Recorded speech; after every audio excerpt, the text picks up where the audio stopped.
오늘 데살로니가전서 5장 1절로 11절 말씀을 중심으로 해서 우리가 어떻게 주의 날을 예비할 것인가 이런 부분에 대해서 살펴보고 또 주의 음성 듣기를 원합니다.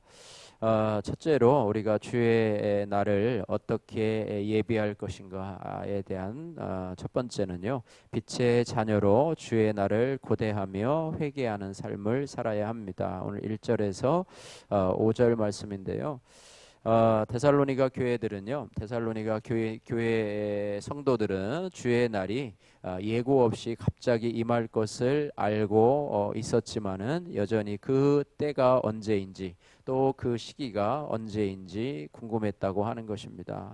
우리도 이 종말론 이단에 대한 어떤 종말론을 그 이단들을 보면 뭐 언제 임한다 해가지고 뭐 그런 것들이 이렇게 했었는데요. 우리가 때와 시기는 그렇게 중요하지 않습니다. 그것은 하나님 아버지께 속한 것이고 우리는 늘 준비하며 살아가는 그런 삶을 살아가야 되는데요. 특별히 바울은 이렇게 얘기를 합니다. 데살로니가 교인들에게 2절에서부터 보시면은요. 주의 날이 밤에 도둑같이 이를 줄을 너희 자신이 자세히 알기 때문이라. 이것은 그들이 알고 있어요. 그래도 그들이 평안하다 안전하다 한 그때에 임신한 여자에게 해산의 고통이 이른 것 같이 멸망이 갑자기 그들에게 이르니 결코 피하지 못하리라 라고 하면서, 그러면서 4절에는 형제들아 너희는 어둠에 있지 아니하매 그날이 도둑같이 너희에게 임하지 못하리니 라고 말씀하고 있어요. 그래서 구분을 하고 있습니다. 하나님을 믿지 않는 자들에게는 그날이 도둑같이 임하여서 결코 피하지 못할 것이라 이렇게 말씀하지만은, 그러나 형제들아 너희는 어둠에 있지 아니하매 그날이 도둑같이 너희에게 임하지 못할 것이다 라고 말하면서 그들의 정체성을 너희는 다 빛의 아들이요 낮의 아들이라 우리가 밤이나 어둠에 속하지 아니하나니 이렇게 말씀을 하고 있습니다. 그래서 그들을 안심시키고 있는데요. 빛의 아들은 왜 주의 날이 그렇게 갑자기 임해도 두렵지가 않는가? 이 부분을 우리가 해보면은요, 깨어서 준비하기에 주님이 갑자기 임하셔도 두렵지 않다라고 하는 것입니다. 그죠?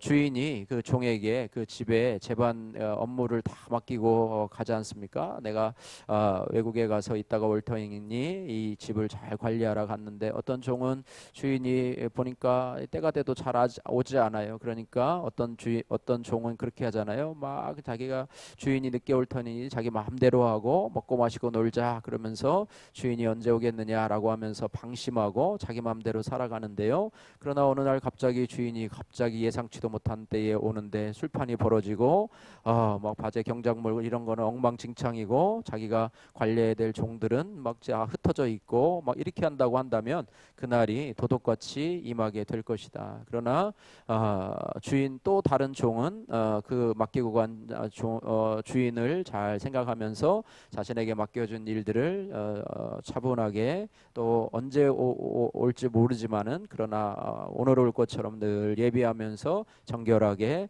또 잘 관리하고 있다면 주인이 오셔도 당황하지 않고 자기 할 일을 하고 또 주인에게 지금까지 이렇게 했노라라고 소개할 수 있는 그런 모습이 될 거라고 하는 것이죠. 그래서 우리가 주의 날이 언제 임해도 우리가 두려워하지 않는 하나님의 자녀들은 늘 깨어서 준비하는 자녀이다. 할렐루야.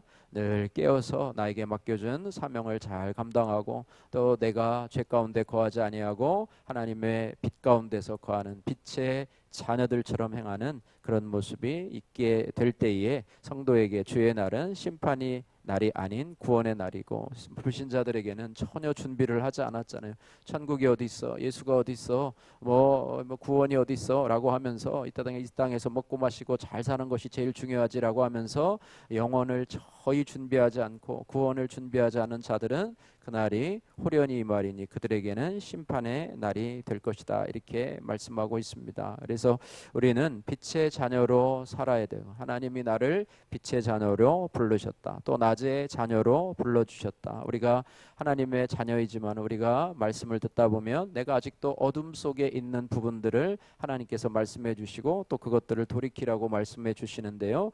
그것을 돌이키 회개하고 돌이키는 그런 과정들이 주의 날을 준비하는 그런 자세다. 이렇게 말하면서 우리는 고난이 닥칠 때에 회복의 때와 시기에만 관심을 줍니까? 아니면 빛의 자녀로서 주의 날을 고대하며 회개하는 삶을 살아갑니까? 여러분 적용해 보시기를 바라고요.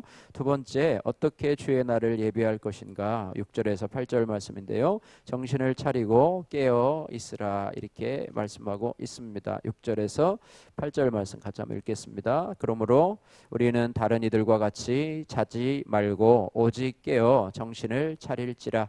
자는 자들은 밤에 자고 취하는 자들은 밤에 취하되 우리는 낮에 속하였으니 정신을 차리고 믿음과 사랑의 호심경을 붙이고 구원의 소망의 투구를 쓰자. 아멘. 예.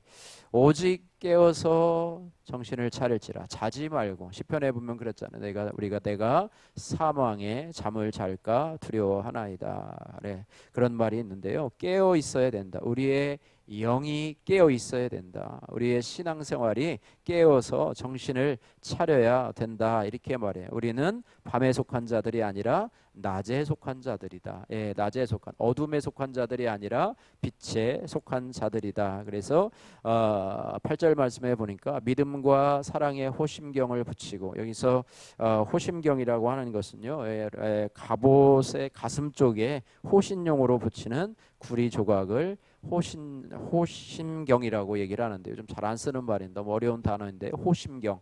그러니까 우리의 가슴을 보호하는 보호대를 차고 있는 것이죠. 그래서 여기 보니까 사랑의 호심경을 붙이고 말하고 있어요. 그러니까 사랑으로 무장할 수 있도록 누가 나를 미워하도록 사단이 나에게 미움을 집어넣도록 공격을 할 때에 사랑의 호심경으로 나를 방어하라는 것이죠. 그리고 또 뭡니까? 믿음과 사랑의 호심경이라고 그랬죠. 나의 믿음을 깨뜨리려고 하는, 하나님과 나를 분리시키려고 하는 세상의 어떤 공격에서도 나를 막아내고, 그 다음에 구원의 소망의 투구를 쓰자라고 하면서 늘 하늘을 바라보며, 지난주도 설교했듯이 우리의 발은 땅을 디디고 살지만 우리의 눈은 늘 하늘을 바라보며 살아갈 수 있는, 그래서 믿음과 소망과 사랑의 사랑으로 우리가 무장하고 살아가야 된다. 고린도전서 13장 13절 말씀, 우리 사랑장의 제일 마지막 구절이 있죠. 그런즉 믿음, 소망, 사랑 이 세 가지는 항상 있을 것인데 그 중에 제일은 사랑이라 말씀하고 있습니다. 자, 세 번째로요, 우리가 어떻게 주의 날을 예비할 것인가? 피차 권면하라 이렇게 말씀하고 있습니다. 오늘 9절에서 11절 말씀인데요. 11절 말씀 보니까 그러므로 피차 권면하고 서로 덕을 세우기를 너희가 하는 것 같이 하라 이렇게 말씀하고 있습니다.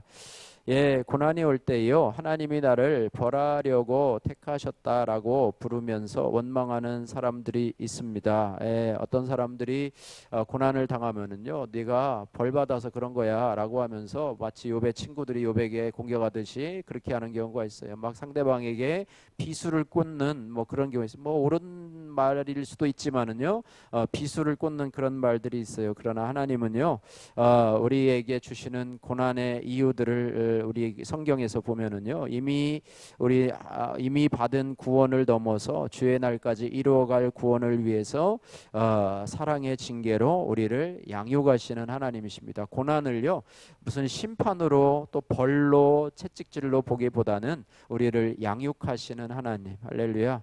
우리를 거룩으로 인도하시는 하나님, 또 우리를 훈련시켜서 더 성숙하게 하시고자 주시는 하나님의 뜻으로 우리가 이해를 해야 한다고 하는 거예요. 그래서 예수님의 십자가 죽음의 목적은 우리가 이 땅에서 고통 없이 잘 먹고 잘 살게 하는 데 있지 않고 살든지 죽든지 주와 함께 사는 것에 목적을 두고 있다고 하는 것입니다. 그러므로 성도는 예수 그리스도의 죽으심으로 영생을 얻게 된 것을 피차 권면해야 해야 합니다. 서로 믿음을 가질 수 있는 말을 우리가 주고받아야 되는 것이죠. 믿음을 깨뜨릴 수 있는 말, 또 서로 당을 짓는 말이 아니라 믿음을 격려하는 말입니다. 하나님은 여러분을 사랑하시되 여러분을 결코 버리지 아니하시고 또 여러분 안에는 영생이 있습니다. 예수 그리스도의 영생이 있기 때문에 예수 그리스도께서 이렇게 말씀하시죠. 나는 부활이요 생명이니 나를 믿는 자는 죽어도 살겠고. 할렐루야.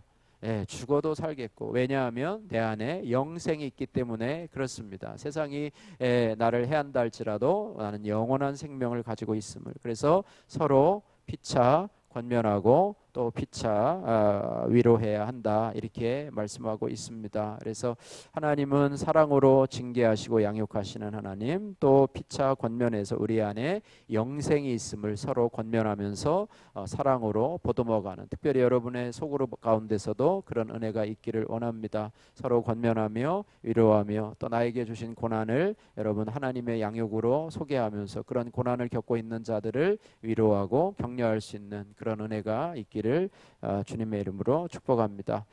잠에서 깨기를 이라고 하는 큐티인 간증입니다. 가난한 불신 가정에서 자라 열등감이 많던 저는 세상적으로 잘 살고 싶어 돈 우상을 섬겼습니다. 그래서 남편과 맞벌이하며 열심히 살았고 아이들도 세상에서 성공한 사람으로 키우고자 불법 조기 유학을 보냈습니다. 하지만 그렇게 거룩과 상관없이 악하고 엄란하게 살던 제 삶의 결론은 우울과 불안과 강박증이 찾아와 죽고만 싶었습니다. 그 무렵 저는 지인의 소개로 믿음의 공동체에 속하게 되었습니다. 공동체 지체들의 아픔과 고난을 보고 들으면서 나만 힘든 게 아님을 느끼며 위로가 되었습니다. 그리고 양육을 받으며 말씀 없이 예수님을 외면하고 살아온 저의 삶이 깨달아졌습니다. 그러나 제가 여전히 세상 욕심을 내려놓지 못하니 주의 날이 밤에 도둑같이 이르는 사건이 찾아왔습니다. 남편이 암에 걸린 것입니다. 말씀과 공동체가 있으니 처음에 저는 이것은 죽을 사건이 아니라 주 예수 그리스도로 말미암아 구원을 받게 하시려는 사건이라 깨달아져 불안해하는 남편을 안심시키며 위로할 수 있었습니다. 하지만